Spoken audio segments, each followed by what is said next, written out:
Buonasera, paisani, and welcome to another edition of Big Mamas Gather. Thank you for joining me.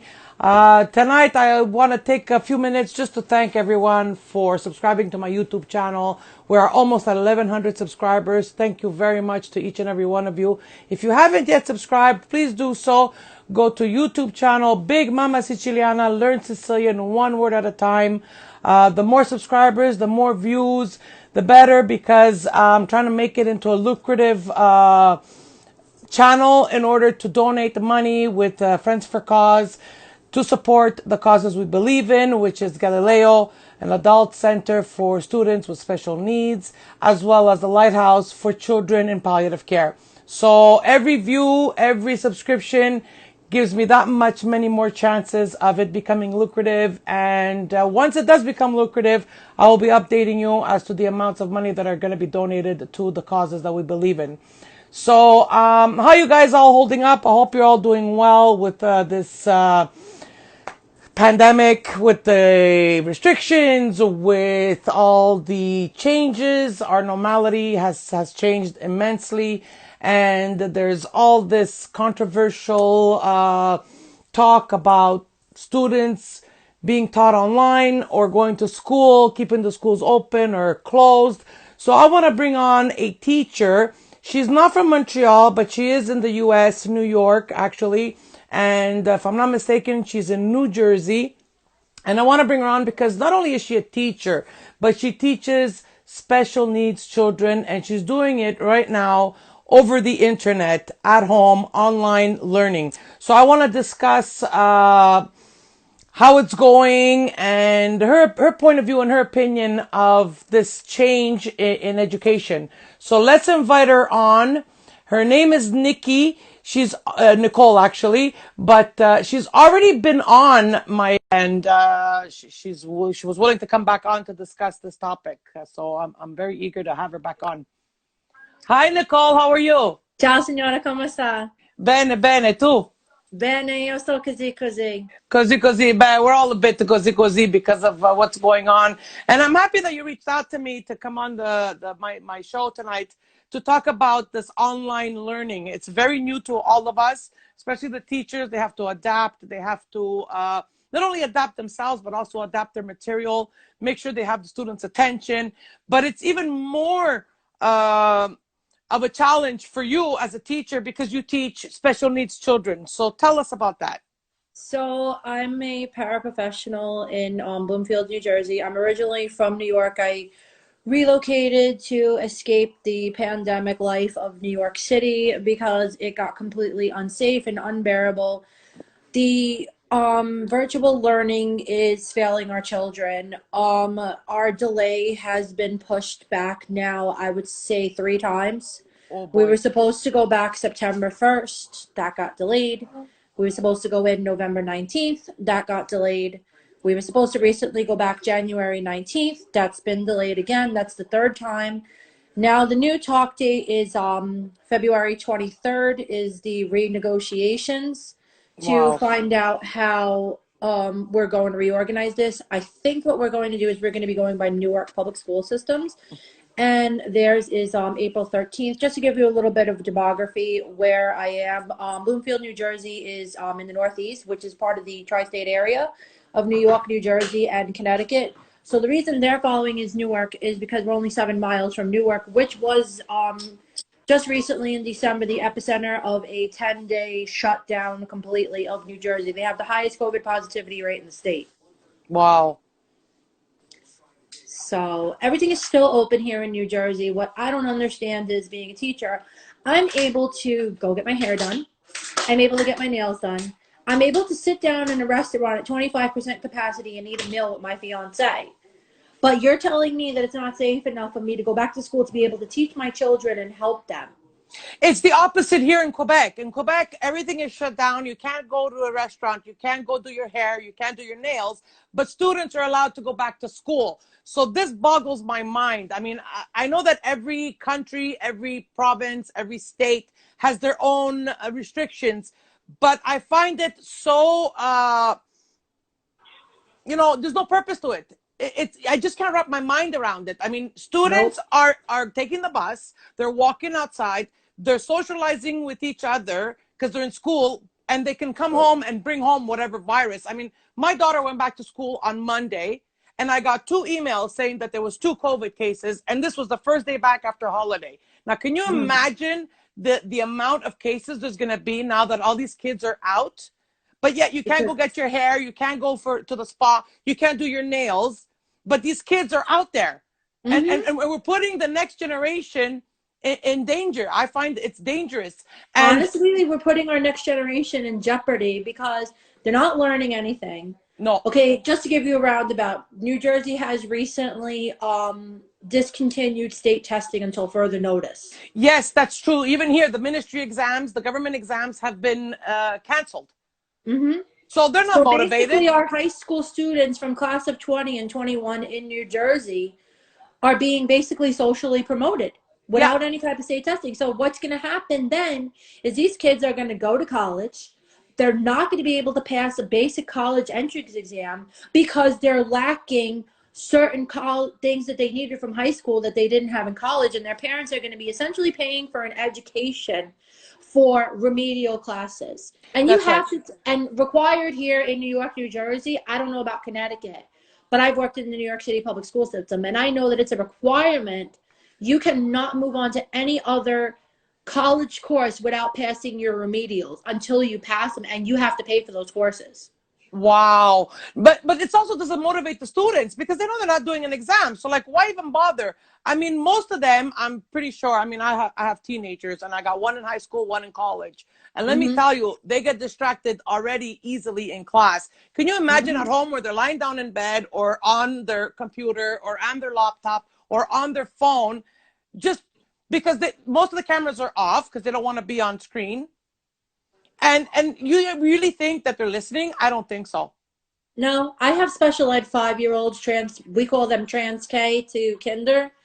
And it's a challenge every day because you have to deal with the parents, you have to deal with behaviors, you have to deal with working with students one to one virtually. Yeah. Essentially, it's new to me. I have to learn how to invoke play skills. Invoking play skills with a 5 year old via learning is not easy. So, what I've come to start doing now is I use my American Girl dolls as an incentive. Okay. I collect American Girl dolls. So now my American Girl dolls have become essential way for me to communicate with my students by doing the voice for them, by having them bring on one of their dolls onto camera or favorite stuffed animal. And that's basically essentially their reward after. I tell them, hi, would you like to meet a special friend? And that's their incentive to work. And they get excited. You know, they're Absolutely. 5 years old. They think the doll is actually talking to them. No, for sure. And it piques their interest, and it keeps them interested. It keeps their attention on you rather than what's going on in the house or who's screaming or who's moving around. Because, I mean, parents are working from home, kids are learning from home. So everyone's together, even though they're in separate rooms or in separate areas. So it's very easy to get distracted and see, turn your head and say, oh, I wonder what mom's doing. I wonder what dad's doing. Or I wonder what class my brother's in or my sister's in. So, like, Mm-hmm. for you to pique their interest, they're kind of blocking out what's going on around them and saying, okay, I want to see what she's going to do with the doll. I want to hear what the doll has to say. So that's a very good initiative on your part. It takes a lot of imagination to have to get their attention and keep it. I really think that these kids just need for their own well-being, not only cognitively, but emotionally, mental health. They need to be back in school. It's really taking a toll on the teachers. It's taking a toll on the parents. They just need to be in person with their teachers and learning. Yes. Otherwise, we're essentially doomed for the last year and a half failing our kids because they're going to be to the point where they're going to fall so far behind. There's the point of no return. It's already now in the United States almost a year. Yeah. Well, same here. I mean, it started last March. Last March here too. Yeah, we're about the same. We're about the same, and we're hitting a year. And I mean, there was no end of term exams last year. There's none this year. So we don't even know as parents at what level our kids' education is at. I mean, sometimes you get a report card every 3 months to see their progress or where they're failing or where they're straining. Now you have no idea. You just get a verbal written comment saying, okay, your child is doing well, but how well? Is it passing well? Is it failing well? Is it extremely well? There's Yep. nothing. There's nothing to The, determine their level of education that they've absorbed. the way that they're doing it here, from what I know, in New York, first off, I have an aunt that's working in New York City public school system. My little cousin is in pre-kindergarten. How the teachers are doing it there is the students are actually half in person and half hybrid. Okay. So they're using not even they don't even use letter grades anymore. They're using number grades. That's what we Four use here. Yes. four being the highest rubric, three you're in the middle, two you're borderline, and one you're failing. Oh, okay. They use it that way. Okay. In New Jersey, I know that they do the same thing, the same rubric. That's for the pre-K and elementary. The high school students and the middle school students are using traditional letter grades. Okay. Yeah, well, that's it. My daughter last week, she was 100% online. This week she started one day yes, one day no. So she does one day online, one day in person. But I find it's confusing for them because yes, they're going in school, but then the next day they're not there. They get a bit lost in between because they don't seem to be able to follow that type of a routine, and I find it's harder for them to learn. I agree. It's just frustrating for parents. It's crazy for the kids because they don't know if they're coming or going, and they don't even get uh, any kind of hint as to how well they're doing. So they're not even motivated to keep doing better or worse. They don't even know where they're going. Yep. A lot of, especially special ed kids, they need that one-to-one work. They need that one-to-one work with an occupational therapist. They need to see the occupational therapist. How can a occupational therapist do their job with a child not being there one-to-one with them, not being able to hold a pencil with them or show them how to work the Play-Doh or show them how to do things correctly? Same thing with PT. You can't physically watch a child bounce a ball to their family, see whether they're doing it right. Exactly. No, it's very hard not to have that human contact, that one-on-one, and especially special needs children.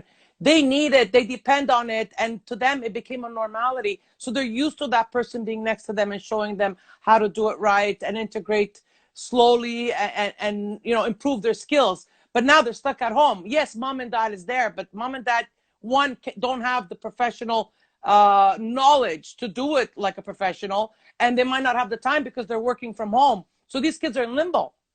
Mm-hmm. And that's the problem with special education. They need to be in person more so than any other child. Okay. Like, for example, I have 7 in my class. We're allowed to have up to 10 children socially distanced in a classroom. Mm-hmm. Okay, if that's the thing, then why can't my 7 children be in school socially distanced if I only have 7 children? Exactly. It shouldn't be it shouldn't even be questioned. If you're allowed up to 10 and you only have 7, you have 3 extra spaces that you can space them out more and be there with them, hands on, physically there, getting their attention, having them absorb everything you're teaching them and everything you're helping with them with. But instead, no, you're in front of a screen where you can't do it more than just talk. The worst thing that I'm actually really scared of when we return finally is how our students going to be identify us because they're so used to seeing our face. We actually talked about practicing wearing the mask with the students to get them used to wearing the mask. Yes, yes. So I had a niece of mine. I mean, she just went back to work because she had a baby, and he was 1 year old. And let me tell you, when she brought him to daycare, he freaked out because he wasn't used to seeing the people with masks, and he didn't know who they were. So he freaked out. It took a while for him to adapt and say, okay, they're wearing a mask. It's normal. This is the new normal. I mean, this poor child was brought into the world with masks. So it's a big thing for these kids to wrap their mind around. Yes, kids are adaptable, but to what extent you want to push them, especially special needs. They're used to their routine, they're used to their structure, and when you disrupt that, you're losing them. And even as you said, once they come back, what level will they be at? Are they going to be regressed and you have to start all over again? Will they be maintaining their progress? Like it's more work on your shoulders once they come back to some kind of normality where they're physically there for you to mhm. start working on them again to bring them back to the point where you left them. The other thing they talked about with wearing the mask was having your ID around your neck so that they could pick up the ID picture and be like, okay, this is Miss Nicole. Yeah, that's a good idea. Exactly. Yeah. So we're mandated to wear our IDs at all times so that the children and the staff can identify us. because Yeah, they're so used to seeing us, like we're talking right now on a screen. exactly. So it's a mandate to wear your ID at all times upon entering the building and until you leave the building, pretty much. Yeah, and it reassures the kids that, that's the person behind the mask. So they kind of like put one and one together and say, okay, the one with the mask is that the one on the picture. So they know who you are. That Exactly. I mean, the visual, kids are visual. I mean, we're all visual, but these kids that are so used to seeing your face day in, day out, and now that it's covered, they get confused. So by having your ID is a fantastic idea to say, okay, this is who I am, but that's who's under the mask. So they kind Mm-hmm. of like accept it better. Yep. Well, listen, you're doing a fantastic job. Your ideas are amazing. They're very innovative. They're very imaginative, and I see that you're putting your heart and soul into keeping their attention on what you're doing rather than get distracted, because it's very easy to get distracted. And I commend you for what you do for these special Thank needs you. I children. appreciate it. I only wish that they would pay us more money for what we do. Yeah, I do too, because what all teachers are getting paid is not merely enough to what they deserve, and it's Mm-hmm. unfortunate that you're not getting the recognition financially, more than just a thank you or a pat on the back. I mean, you have to pay your bills and you got to eat as well. So Mm-hmm. I hope the government will reconsider your salaries and give you at least part of what you deserve, because you deserve an immense amount of money for what you're doing, your dedication, your time. Because I mean, your time is not just those 4 hours, 6 hours in class, because you got to prepare ahead of time your classes and what you're going to do. That's extra time that you're not being paid for, which I find is unfair. Yeah, and weekly with special education, I don't even have data sheets. That's a huge problem. Data sheets are in school. School is closed. You can't get to those data sheets. I'm actually physically handwriting a data sheet once a week on Wow. Sundays. Color code all of the programs, then write down the actual program of what it is, and then when you actually take the data, I don't take the data in pen. I take it in pencil in case you make a mistake. So Wow. So, I'm so that actually handwriting everything weekly and being on the computer extra time. Yeah, exactly. Time that you're not getting paid for, time you're not recognized for, and time you're not getting compensated for, which again is unfair. So I just want to thank you, because I see that you do this not for the money, but for the children, and you're doing it Sure. with the goodness of your heart. And I like the fact that, because I know you love your American Girl dolls, I like the fact that you integrated them into your lessons, and that they're kind of helping you uh, keep the children interested, keep them interactive as much as you can, even though you're on a screen and you're not physically there. So that's very, very, very commendable. And I tip my hat to you as a teacher, Thank you. because I know it's not easy. I think most parents realize that by having their kids at home and having to homeschool them, the value of a teacher. So again, Nicole, I want to thank you very much for coming on my live. I want to thank Thank you you very so much much for for having speaking me. about it. My pleasure, and I hope to see you soon. You stay safe and take You care of too. yourself. Ciao, signora. Ciao, ciao. Buonanotte. Ciao. Ciao, ciao. So there you go, guys. It's always a problem. The online education, the interactive lessons, schooling, homeschooling. It's not easy. These kids get distracted so easily, and the teachers are putting a tremendous amount of effort and thought and dedication to, one, keeping the students educated, keeping them interested, and keeping them concentrated on the subject at hand. So I just want to say thank you. Thank you to all the teachers out there who are, to a certain level, even risking their lives by going to school and being, with the class full of students. There is always going to be some kind of outbreak. There's always going to be a case of COVID, and unfortunately, I'm sure it scares the teachers, because they are interacting and they are in the same room with these students. I know the government is taking precautions here in Quebec. I speak local because I know about the local. Here in Quebec, the government is issuing 2 surgical masks per day to every student, so that they stay safe and they have a clean mask on, in order to prevent the spread of this COVID. So at least the government is taking, to a certain extent, precautions for these students. I was very upset on Monday that I got an email telling me that there's 2 outbreaks already, first day back to school. Uh, it worries me. My daughter's in school. She's one day on, one day off. So one day she does online and she's at home. The other day she's at school. And yes, she takes all the precautions. She walks in the door, she sprays herself with the disinfectant, she takes off her clothes, takes a shower, washes her clothes. It's a whole new routine just so that she doesn't bring home anything, because you never know who can have it, who could be a carrier, who could be asymptomatic. It's very worrisome. And every day that she needs to go to school, I worry. I worry because we've been lucky enough not to be touched by this pandemic or this virus, but you never know. So I'm glad that she understands the severity of it. She takes the perfect precautions. She wears her masks. She washes her hands. She stays clean. But again, you never know where you're going to get it, when you're going to get it, and what it's going to do to you. So it's a big risk. And here in Quebec, again, I speak about Quebec because it's where I live. It's what I know. It's crazy, the fact that everything is closed. Restaurants are straining. They're crying. They're on their knees because they're closed. Hairdressers are closed. Nail shops are closed. Anything is closed basically, unless it's for food. Um, if you want to buy clothing, it's got to be curbside, or you got to get a hand me down, or shop online, get used clothes, do it privately. But yet our kids are being sent off, I find, to the front lines by being in school with each other. And yes, every time we go out to do groceries, we're putting ourselves at risk, because you don't know if that person next to you is infected or has been infected and they're a carrier. So to put these kids in schools right now with everything else closed, I find is wrong. If you're going to open up the schools, then open up the restaurants, open up the bars, open up everything, because you're saying yes to one thing and no to another. I find is ridiculous. And look, in New Jersey, Nicole said that restaurants are open up to a 25% capacity. Hairdressers are open. Nail salons are open, but the schools are closed. I mean, it's the reverse effect of what we're doing here in Quebec. So is it working for them? Possibly not. We even have a curfew now till the 8th of February, which I believe will go longer than that.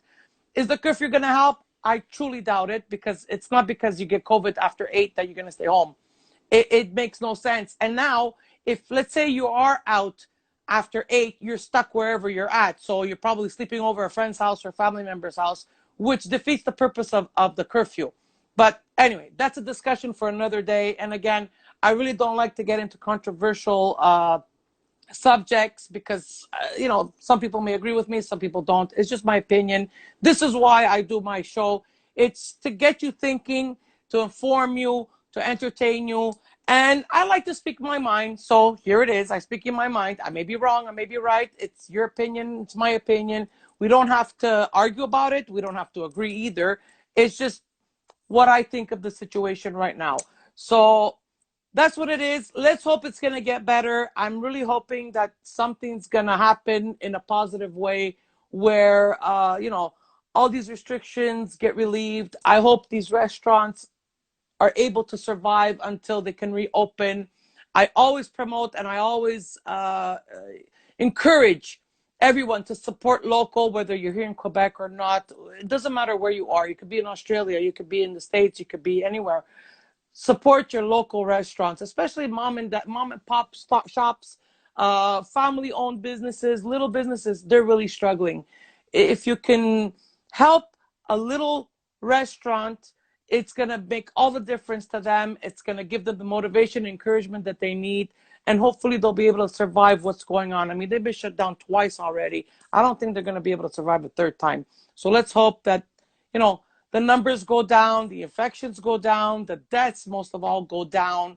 And also, I want to thank the frontline workers, all the nurses, all the people working at the hospitals. They're doing, you know, double shift, triple shift, living there. There's even a nursing home here in Quebec that they decided to live there for a month in order not to get their patients sick. So I want to thank all the frontline workers out there, including all the teachers, all the daycare workers who go out every morning and risk their lives to be in contact with other people. But they are taking care of our children. They are educating our children. So we have to thank them, because parents have to work. So because they're there, parents are able to work and put food on the table and pay the bills and not lose their house or not get evicted. So I want to thank everyone out there for all the efforts you're doing. Thank you for supporting local. I encourage you to continue to support local, even if it's once a week. It doesn't have to be every day, but at least once a week, support your local restaurant. If you liked eating out there, then eat in from there. And hopefully they can stay open with your support. It doesn't have to be, like I said, every day, but at least think of them. Maybe sporadically change from one to the other, another, make everybody happy and support everyone. At the same time, you're eating and you don't have to cook. So there's the advantage for that. So I want to thank you all for watching. Thank you all for joining me. And thank you all for being part of my live audience. This is why I do what I do, is to distract you from your daily routine. It's to entertain you. It's to inform you. I'm glad you enjoy it.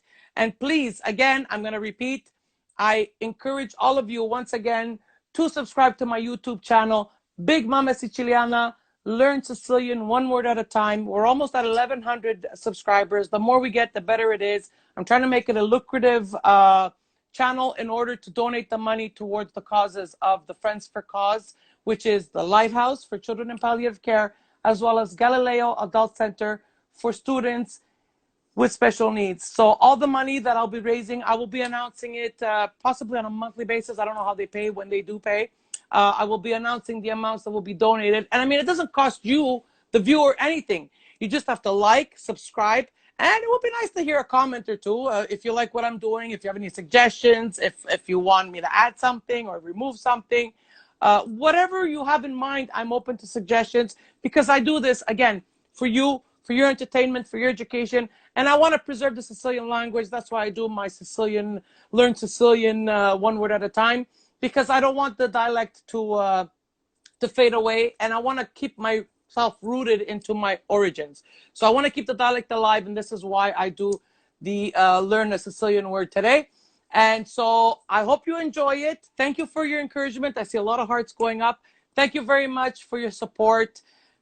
Remember to subscribe. E come sempre, join me next week for another informative live for your entertainment. Ci vediamo presto. Salutamu.